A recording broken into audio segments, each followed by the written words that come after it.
নমস্কার বন্ধুরা, আমি মাম ব্লগ এনকেতে তোমাদের অনেক অনেক স্বাগত। আশা করি সবাই ভালো আছো, আমিও ভালো আছি। আমি আবার এসে গেছি নতুন একটা রেসিপি নিয়ে, ছানার কালিয়া। খুব সহজভাবে আমি এটা কিভাবে বানিয়েছি তোমরা দেখতে থাকো, একদম সম্পূর্ণ ঘরোয়া উপকরণ দিয়ে। চলো রেসিপিটা শুরু করে দেওয়া যাক। আমি আলুগুলোকে দেখো এইভাবে ছোট করে কেটে নিয়েছি। হাফ লিটার দুধের ছানা কাটিয়ে আমি নিয়েছি, ছানা কাটানোটা তোমাদের আমি দেখালাম না।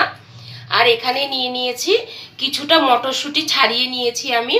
আর এখানে হচ্ছে ফোড়নের জন্য নিয়েছি দারচিনি, গোলমরিচ, একটা শুকনো লঙ্কা, দুটো তেজপাতা, দুটো লবঙ্গ আছে, আর আছে দুটো এলাচ।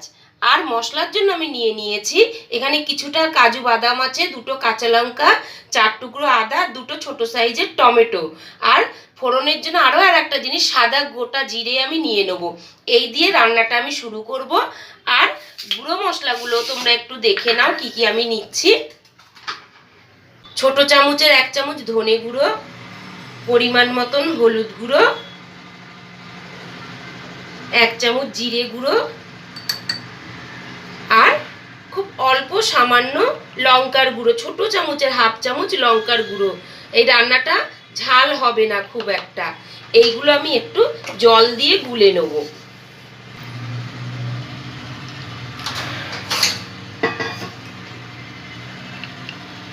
গুলে আমি মূল পর্যায়ে এবার আমি চলে যাব।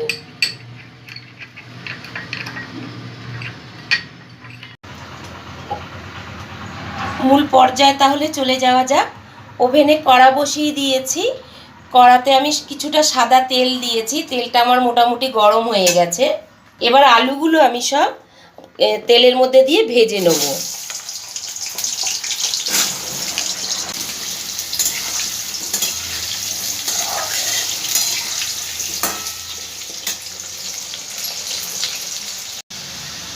আলুটা আমার খুব ভালো করে ভাজা হয়ে গেছে। আলুটা আমি এবার তুলে নেব।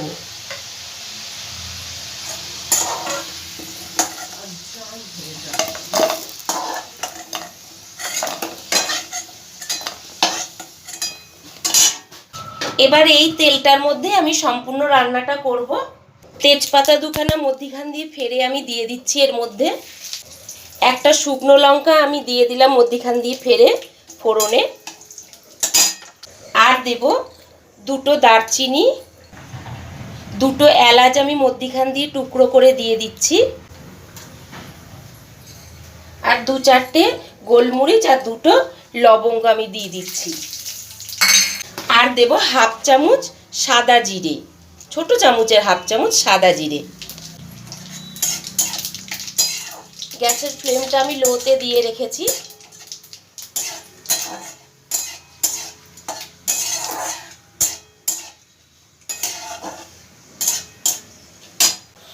এবার এর মধ্যে আমি বেটে রাখা মশলাটা সম্পূর্ণ দিয়ে দেবো।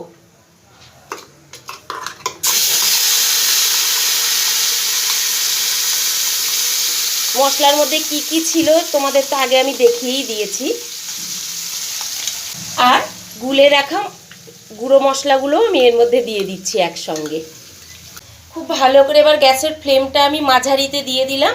খুব ভালো করে মশলাগুলো ভেজে নেব যতক্ষণ না মশলা থেকে তেলটা ছাড়ছে। তোমরা দুধ কেটে গেলে ছানাটা ফেলে দেবে না, সেই ছানাটা দিয়ে খুব সুন্দর এই রেসিপিটা বানিয়ে নেওয়া যায়। তোমাদের এই অবধি যদি আমার রেসিপিটা ভালো লেগে থাকে তোমরা লাইক কমেন্ট শেয়ার করে দেবে। আর আমার চ্যানেলে এখনও যারা সাবস্ক্রাইব করোনি তারা সাবস্ক্রাইব করে দিয়ে পাশে থাকা বেল আইকনটা কিন্তু ক্লিক করে দিও। আর হ্যাঁ বন্ধুরা, আমার ফেসবুক পেজ থেকে যদি তোমরা কেউ দেখে থাকো সেখানটা একটু ফলো করে দিও। এবার আমি এর মধ্যে দিয়ে দেবো কাজু বাদামটা। তোমরা চাইলে এর মধ্যে একটু কিশমিশও দিতে পারো। এবার দেব হাফ চামচ চিনি, কারণ এই রান্নাটা একটু মিষ্টি মিষ্টি হবে।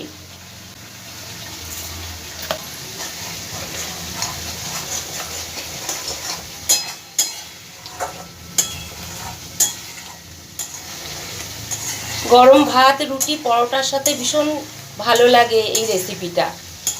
তোমরা একবার এইভাবে বানিয়ে খাবে, খেয়ে আমাকে কমেন্টের মাধ্যমে জানাবে। কিন্তু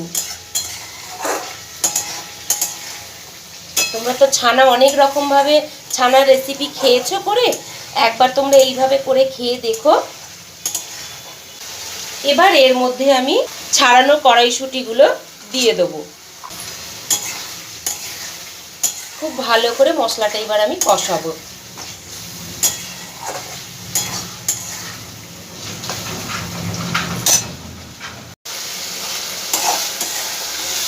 দেখো মশলাটা আমার খুব ভালো করে কষানো হয়ে গেছে। এই পর্যায়ে আমি ভেজে রাখা আলুগুলো সব দিয়ে দেবো। দিয়ে 2 মিনিটের মতন একটু আলুর সাথে মশলাটা নাড়াচাড়া করে নেব।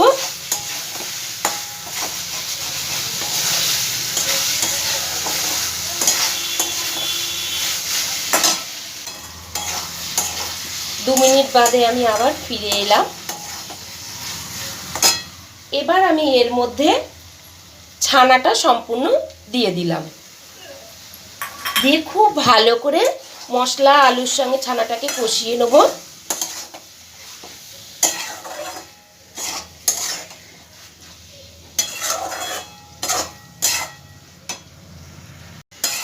এবার একটু ঢাকনা দিয়ে দেবো। গ্যাসের ফ্লেমটা কিন্তু এখনো আমার কমানোই রয়েছে। ঢাকনাটা এবার একবার খুলবো, দিয়ে ভালো করে একটু, গ্যাসের ফ্লেমটা কিন্তু এইবার হাইতে আমি দিয়ে দিলাম। ভালো করে একটু নাড়াচাড়া করে নিই।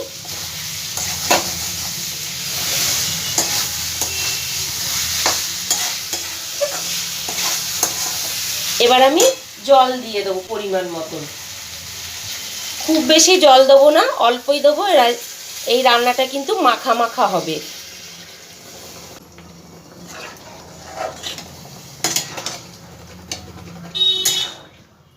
কি বন্ধুরা, হলো না ঝটপট রান্নাটা?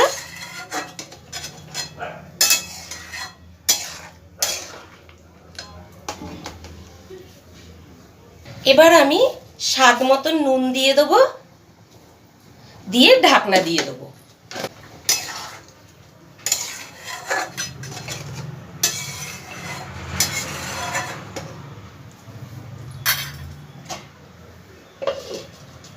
ফুটে ওঠা অবধি অপেক্ষা করব। ঢাকনাটা এবার একবার খুলবো। দেখো কি অপূর্ব দেখতে লাগছে, খেতেও কিন্তু অসাধারণ লাগে। আলুটাও আমার সেদ্ধ হয়ে গেছে। আরও 2-3 মিনিট একটু আমি ফুটিয়ে নেব। একটু আলুগুলো ভেঙে দিই।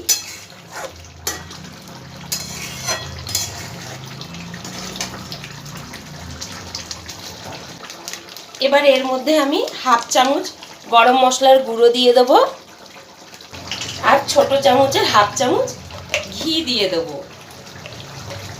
তাহলেই আমার রান্নাটা রেডি হয়ে যাবে। এই দেখো,